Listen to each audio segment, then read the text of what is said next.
All right, welcome to this deep dive lesson. We're zeroing in on week 5 material, giving you exactly what you need to know for your exam. Let's get right into it.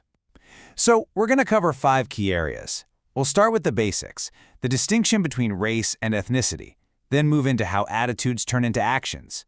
We'll look at 4 theories explaining prejudice, check out how societies interact, and wrap up with the push and pull of migration. Let's start with the most critical question in this whole topic. Seriously, your understanding of everything else hinges on how you answer this. So, is race biological, or is it something we, as a society, made up? For your exam, this is the key distinction. Race is all about perceived physical differences, things like skin color. It's a social construct. Society decides those physical traits mean something. Ethnicity, on the other hand, is about shared culture. We're talking language, religion, traditions, that kind of thing. So just remember, race is about what we look like, ethnicity is about our cultural background. So if race isn't biological, how does it become, well, a thing? The process is called racialization. That's the fancy term for how society takes those physical differences we just talked about and uses them to slot people into different racial boxes. And this isn't just an abstract idea, right? It has real-world effects. For example, when you hear stereotypes about certain jobs being a natural fit for people of a certain race, that's racialization in action.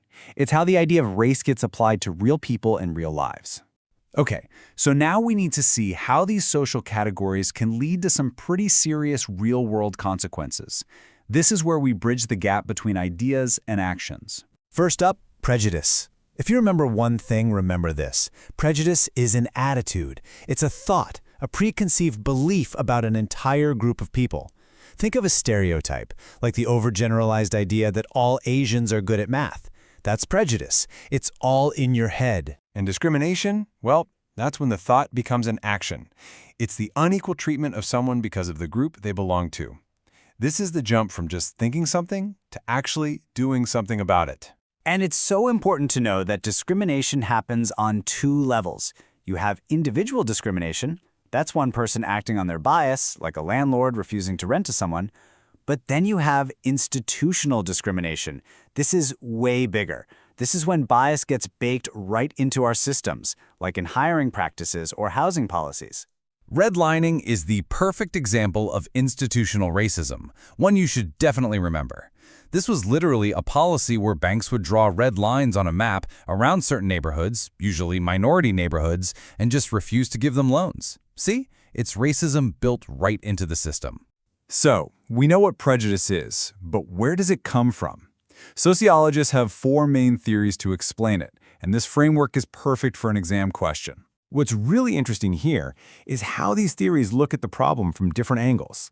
The scapegoat and authoritarian theories focus on the individual, blaming others or having a certain personality type. But the cultural and conflict theories zoom out.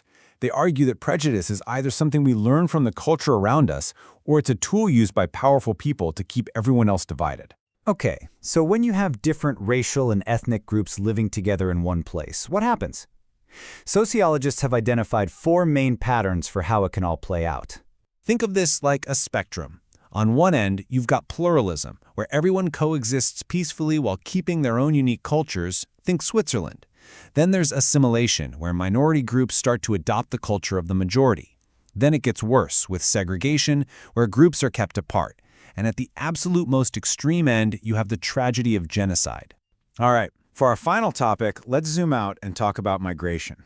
It seems complex, but you can understand the driving forces behind it by looking at 2 simple things: push and pull factors. To pass your exam, you've got to be able to tell these 2 apart. It's pretty straightforward. Push factors are the negative things that literally push people to leave their home country. We're talking war, extreme poverty, or persecution. Pull factors are the positive things that pull people toward a new country, like better jobs, safety, or political freedom. It's that simple. Remember, if you want to really nail these concepts down, you can find the full summary and some great practice tests to get you ready for your exam over at gradeguru.nl. So to recap what you absolutely need to know for the exam. First, race is a social construct, while ethnicity is about shared culture. Second, be able to tell the difference between prejudice, which is an attitude, and discrimination, which is an action. Third, know that discrimination can be individual or built into our institutions. And finally, understand that migration is all about those push and pull factors. Got it? Good.